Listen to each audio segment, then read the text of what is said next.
ভিডিওর শুরুতে আমি প্রথমেই বলে রাখি, রান্নাবান্নায় আমি একদম পারদর্শী নই।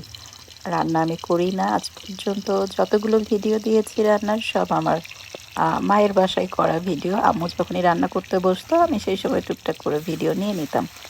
তো আজকে মানে শখের বশে বলতে গেলে যখন ছেলে একটু একটু বায়না করে আর কি, সেই সময়টা আমার রান্না করা হয়।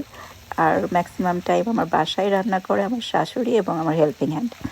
আজ অনেক দিন পরে আমি রান্নাঘরে ঢুকেছি।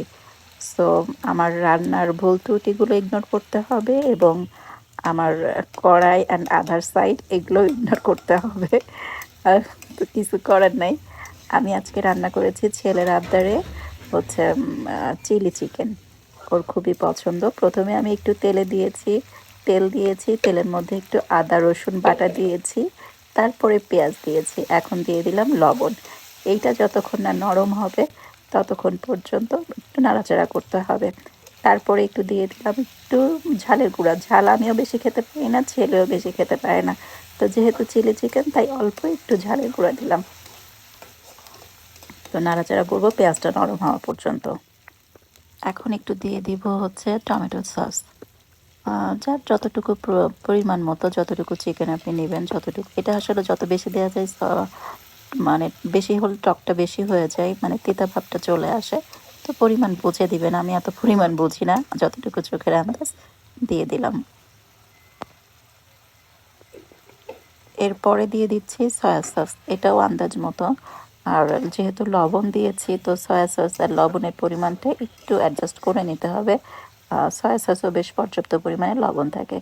তো যখন এগুলো একটু মাখা মাখা হয়ে যাবে, তখন আমি দিয়ে দিব পর্যাপ্ত পরিমাণে পানি। দেবেন একবারেই পানিটা দিতে হবে।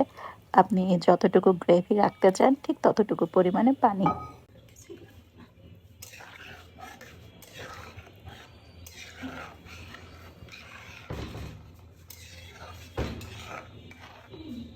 পানিটা টকবক করে ফুটে উঠলে আমি আগে থেকে ভেজে রাখা চিকেনগুলো দিয়ে দিব। চিকেনটা আগে থেকে ভেজে, এভাবে চিকেন ফ্রাই করে ঠিক সেভাবেই ভেজে নেওয়া, সমস্ত মশলা দিয়ে মাখিয়ে ডিম এবং কর্নফ্লাওয়ার দিয়ে ডুবো তেলে ভেজে নেওয়া চিকেনগুলো ছোট ছোট পিস করে কেটে ওটা ডুবো তেলে ভেজে নেওয়া। তো ওই ভিডিওটা আমার নেওয়া হয়নি, এটা আগে ভিডিও করে মানে আগে ভেজে রেখেছিলাম। তো সেটাই এখন দিয়ে দিব, দিয়ে বেশ কিছুক্ষণ আমি ঢেকে রাখবো।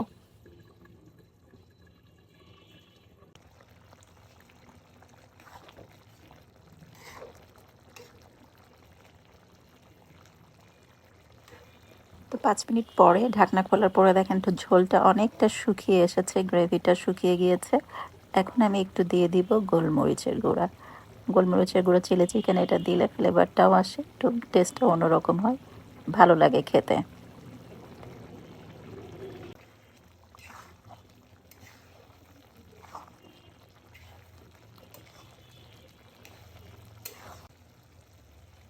তারপর আমি দিব সামান্য একটু চিনি।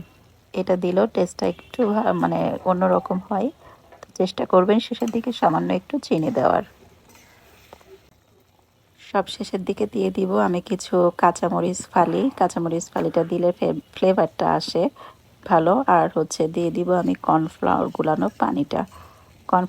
পানি দেওয়ার পর আর বেশিক্ষণ আমি নাড়াচাড়া করব না, কারণ গ্রেভিটা খুব বেশি ঘন হয়ে যাবে তাহলে। বেশি একটা নাড়াচাড়া করব না, দেন তারপরে আমি নামিয়ে ফেলবো। তো এই ছিল আমার আজকের আয়োজন। আমি জানি আপনাদের ভিডিওটা খুব একটা ভালো লাগে নাই, আর রান্নাটাও হয়তো অনেকের কাছে এটা খুব একটা ভালো লাগবে না, কিন্তু আমার ছেলে এটা খুব মজা করে খেয়েছে এবং স্বাদটাও কিন্তু অসাধারণ হয়েছে, এটুকু বলতে পারি। তো যেটাই হোক না কেন, কেমন লাগলো ভিডিওটা অবশ্যই জানাবেন। চেষ্টা করেছি আর কি। Thank you for watching.